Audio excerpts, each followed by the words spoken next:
Well, I started reading the Bible, and since I have so much time, and I didn't want to really get to know anybody in jail, it's just, I don't know, that wasn't my thing.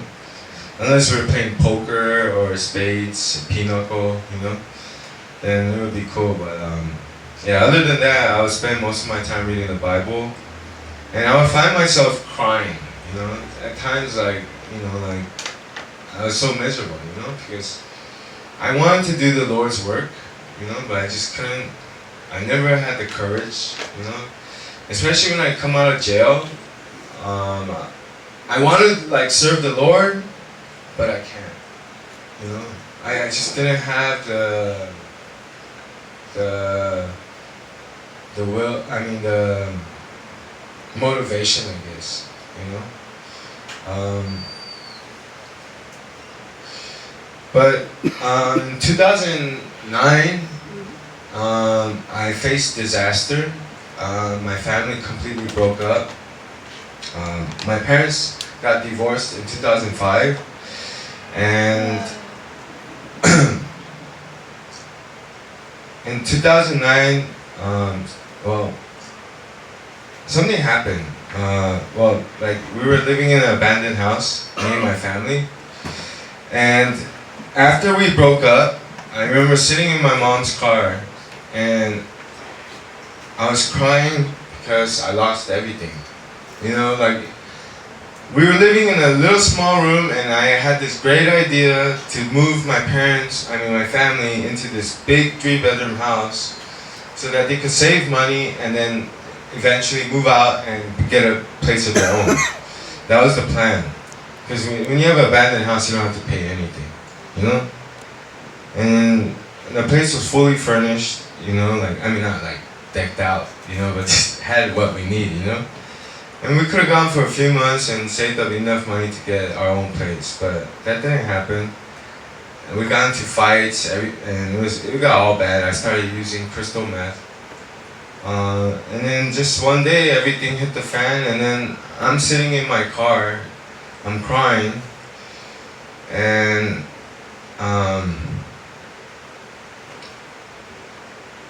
I have the Bible in my lap,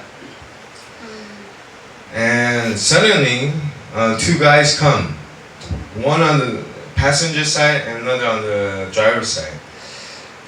The one that comes from the passenger side comes and puts a gun to my head, and the one on the driver's side comes and punches me. Boom. I get shocked because I'm crying. All of a sudden that happens, And then I look, it's my neighbor. My neighbor has a gun to my head, and he's like, "I need you to tell me where so and so lives." This guy, Polly. And I met Polly only like once, like maybe two times, And he's like, "Tell me where Polly lives." I'm like, "No, I can't." And then the guy on my left side, he starts beating me up, right? So he's punching me, I'm getting hit, and my neighbor's saying, "And tell me where Polly lives." I go, "No, I can't," And then I'm thinking about what's going through my mind is, I'm hurt, and I'm going, I can't believe this is happening. But at the same time, I don't want to die right now, right? So I'm like, 속이 터지는 거예요, 이렇게. I felt like 3 different emotions, I want to I wish if I had a knife, I would have went like, shh, shh, but then I didn't have a knife. And then I had another emotion like, oh my God, like I want to cry some more, but I can't let them see me cry, And then so now I thought maybe if I could bullshit, or somehow get out of this, And nothing seemed to be working. And if the guy on my left, the guy who had the gun, he's like, "What's that?" I go, "What's what?" And he goes, he pointed in between my legs. And the Bible that I had was gold. 내 성경책이 금 색깔이에요. 그래서 he goes, 그거 뭐야? And I pulled, I go, it's my Bible, right? He said, pull it out. I pulled it out, right? The minute I pulled it out, I saw the look on that guy's face.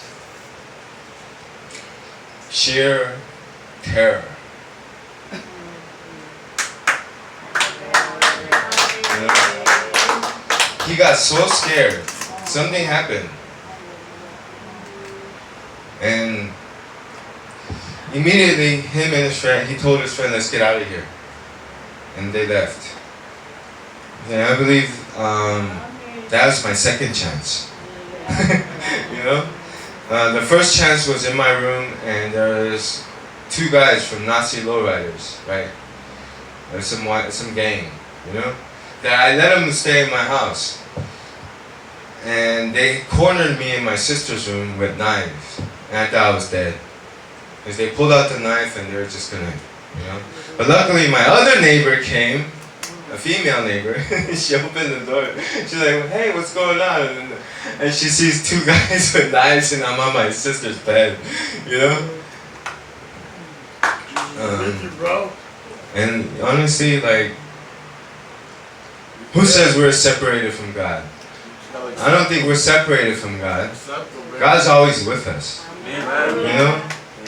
And even if even if God was the one who had the two guys, right? But it was for my own good.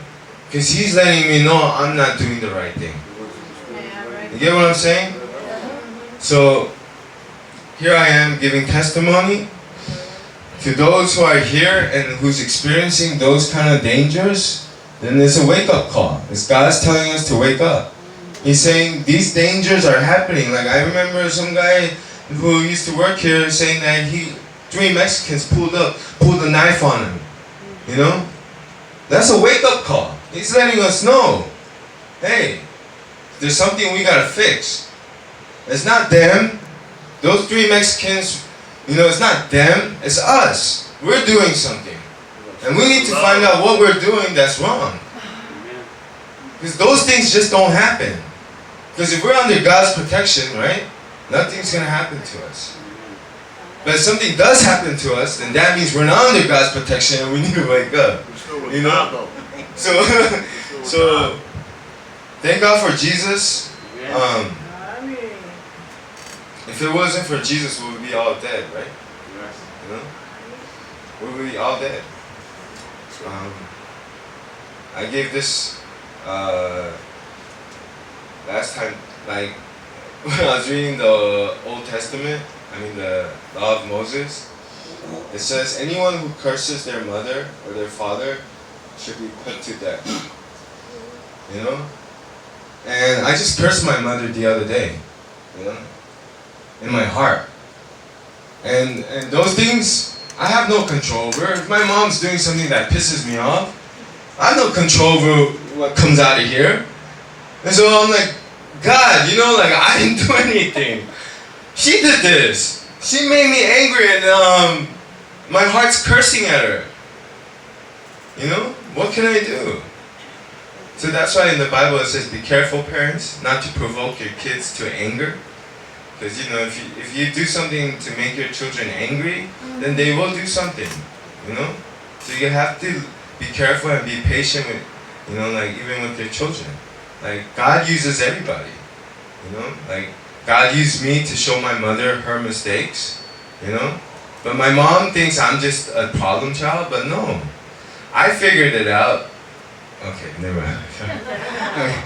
But what I'm saying is, guys, you know what I'm saying. We're here because Jesus, He gave His life for us. Thank you, and God bless.